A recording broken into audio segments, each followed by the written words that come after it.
I've got an issue to raise. It might save us going in camera. So if this relates to the recovery of the cockpit voice recorder, and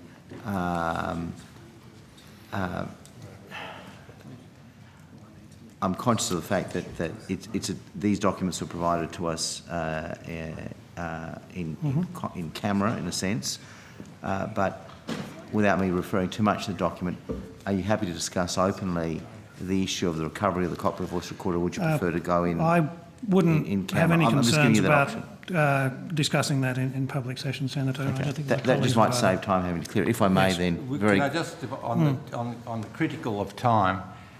Senator Fawcett has to be out of here at 6, and he wants to hear for the next witnesses. So be quick.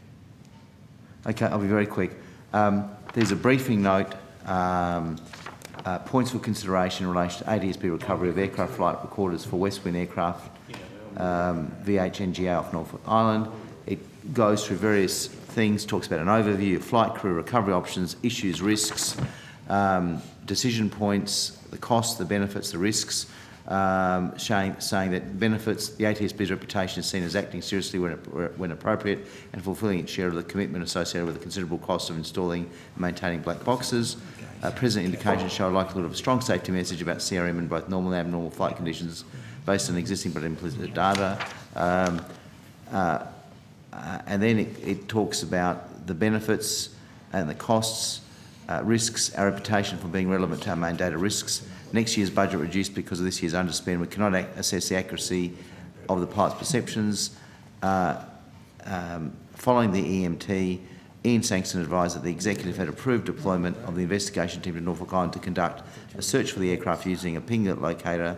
They also approved funding of up to $20,000 to recover the recorders and were open to discussions on further expenditure if required, signed by Joe H. So there clearly was a detailed discussion. The conclusion seems to be early on to recover the cockpit voice recorder, but it wasn't. I'm just, we're all mystified. Well, I am. I think my colleagues are mystified as to why we didn't recover it. At the initial stages, Senator, we understood the aircraft was in comparatively shallow water, that access to the recorders would be reasonably achievable by a diver or other mechanisms without too much difficulty. And that brief is to convince me to make the necessary allocation of resources to retrieve the flight data recorder and the cockpit voice recorder. Upon investigation, it became clear that the depth at which the aircraft was in the water, its location at a remote island in Norfolk Island, and the work health and safety standards applying to diving to those depths meant that there would have been a substantial cost of recovery. Yep.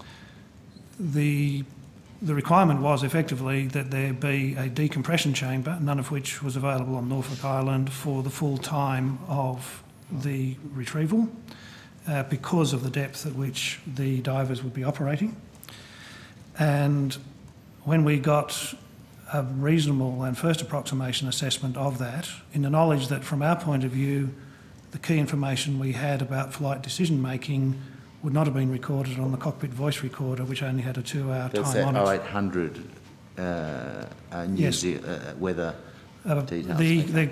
The crash was nearly at 10:30, Senator, and there's only 2 hours on the cockpit voice recorder. So we did a benefit-cost analysis of recovery and formed the view that the costs substantially outweighed the benefits. Okay, so let's not labour the point. That was an earlier assessment. Yes. And subsequent assessments whether it was going to cost a lot more. Correct, Senator. Okay. Even though someone offered to do it for $500. Thank you very much. But if you had a record, yep. I would have been on health and safety.